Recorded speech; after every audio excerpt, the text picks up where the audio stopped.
सोचिए, कुछ सेकंड के लिए जमीन अचानक हिलने लगे, इमारतें झूलने लगे, लोग चीखते हुए सड़कों पर भागने लगे और देखते ही देखते मजबूत दिखने वाली इमारतें मलबे में तब्दील हो जाएं। कोलंबिया में आए 7.4 तीव्रता के शक्तिशाली भूकंप ने कुछ ऐसा ही खौफनाक मंजर दिखाया है। पश्चिमी कोलंबिया में सोमवार को आए इस भीषण भूकंप ने बड़े पैमाने पर तबाही मचाई है और अब तक कम से कम 130 लोगों की मौत की पुष्टि हो चुकी है, जबकि बड़ी संख्या में लोग घायल बताए जा रहे हैं। कई लोग अभी भी मलबे के नीचे फंसे हुए हैं और ऐसे में मृतकों की संख्या बढ़ने की आशंका भी बनी हुई है।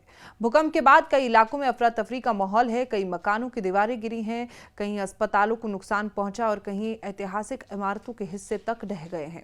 राहत और बचाव दल लगातार मलबा हटाकर जिंदा लोगों की तलाश कर रहे हैं। हालात की गंभीरता को देखते हुए सेना को भी राहत अभियान में लगाया गया और सरकार ने राष्ट्रीय आपातकाल घोषित कर दिया।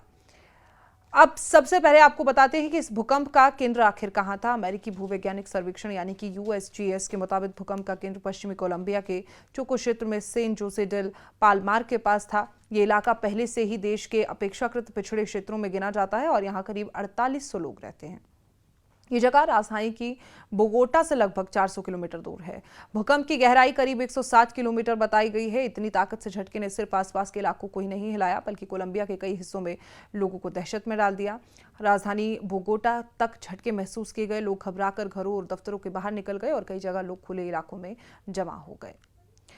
यहाँ एक सवाल समझना जरूरी कि आखिर 7.4 मैग्नीट्यूड का भूकंप कितना खतरनाक होता है। देखिए, भूकंप की तीव्रता बढ़ने के साथ उसकी ऊर्जा में भी बहुत बड़ा अंतर आता है। 7 से ज्यादा तीव्रता वाले भूकंप को बेहद शक्तिशाली माना जाता है। ऐसे में भूकंप कमजोर निर्माण वाली इमारतों को गंभीर नुकसान पहुंचा सकते हैं और जमीन के बड़े हिस्से में तेज झटके महसूस किए जा सकते हैं। कोलंबिया में भी यही हुआ। जहां इमारतें पहले से कमजोर थी, वहां नुकसान ज्यादा हुआ। कई घर, छोटी मोटी इमारतें ढह गई और कई जगह सड़कें और सार्वजनिक ढांचे प्रभावित हुए। अस्पताल भी नहीं बचे। बच्चों को, नवजातों को वार्ड में तबाही जिस तरीके से देखने को मिली है, इस भूकंप की सबसे परेशान करने वाली यही तस्वीरें थी जो कि अस्पतालों से सामने आई है। काली शहर के एक अस्पताल के बच्चों और नवजात शिशुओं के विभाग को भी नुकसान पहुंचा। अस्पताल के कुछ हिस्से रह गए। ऐसे समय में जब अस्पतालों को घायलों को बचाने और इलाज देने का सबसे बड़ा केंद्र होना चाहिए था, खुद अस्पताल की इमारतें उस नुकसान का शिकार हो गई। इससे राहत अभियान की चुनौती और बढ़ गई है। एक तरफ मलबे में फंसे लोगों को निकालना है, तो दूसरी तरफ घायल लोगों के इलाज की व्यवस्था करनी है और तीसरी तरफ आफ्टर शॉक यानी कि भूकंप के बाद आने वाले झटकों का खतरा भी बना हुआ है। इसी में स्थानीय मीडिया से सामने आई इस तस्वीरों में काली परेरा और क्विबदो जैसे शहरों में कई इमारतों को नुकसान पहुंचने की जानकारी है।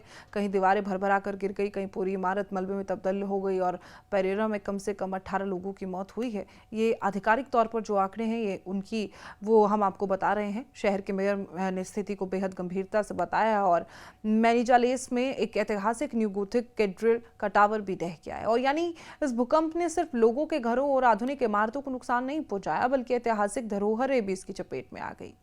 इस भूकंप की ताकत का अंदाजा इसी बात से लगाया जा सकता है कि इसके झटके पड़ोसी देश इक्वाडोर तक महसूस किए गए। यानी भूकंप का प्रभाव सिर्फ उस इलाके तक सीमित नहीं रहा जहां इसका केंद्र था। दूर दूर तक लोगों ने जमीन को हिलते महसूस किया और इसे शक्तिशाली भूकंप के बाद सबसे बड़ी चिंता सिर्फ शुरुआती तबाही नहीं होती, असली चुनौती होती है मलबे में फंसे लोगों को जल्द बाहर निकालना, क्योंकि हर गुजरता घंटा जिंदगी और मौत के बीच का अंतर बन सकता है।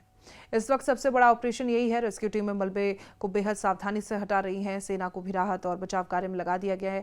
जिन इलाकों में इमारतें गिरी, वहां बचावकर्मी आवाज देकर आधुनिक उपकरणों की मदद से लोगों की तलाश कर रहे हैं और कई परिवारों की नजरें अब भी मलबे के उन ढेरों पर हैं जहां उनके अपने लोग दबे हो सकते हैं। और यही वजह कि सरकार ने आपातकाल घोषित कर राहत बचाव अभियान को बड़े स्तर पर शुरू किया।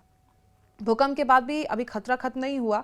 मुख्य झटके के बाद आफ्टर शॉक आ सकते हैं और कमजोर हो चुकी इमारतों और उनके नुकसान और उन्हें भी नुकसान पहुंच सकता है। इसलिए राहत कर्मियों के सामने एक बड़ी चुनौती ये भी कि मलबे में उतरे समय उनकी अपनी सुरक्षा भी बनी रहे और साथ ही अस्पतालों, बिजली, पानी, सड़कों, दूसरी जरूरत सेवाओं का इन्हें भी जल्द से जल्द बहाल कर दिया जाए। कोलंबिया की इस त्रासदी ने एक बार फिर दुनिया को याद दिलाया है कि भूकंप को रोका नहीं जा सकता, लेकिन उसके नुकसान को काफी हद तक कम किया जा सकता है। भूकंप रोधी निर्माण, पुराने भवनों की जांच, मजबूत इमरजेंसी सिस्टम, लोगों को आपदा से निपटने की ट्रेनिंग देना बेहद आवश्यक है, क्योंकि भूकंप कुछ सेकंड का होता है लेकिन उसकी तबाही से उभरने में कई महीनों और कई बार कई साल भी लग जाते हैं। फिलहाल कोलंबिया में सबसे बड़ा मिशन मलबे से ज्यादा जिंदगियां निकालना। एक तरफ ढही हुई इमारतें हैं और दूसरी तरफ अपनों की तलाश में खड़े परिवार, बीच में जिंदगी बचाने की जंग लड़ती रेस्क्यू टीमें। और धरती का ये 7.4 का झटका कुछ सेकंड का था, लेकिन अपने पीछे तबाही का एक ऐसा निशान छोड़ गया जिससे मिटने में लंबा वक्त लगेगा।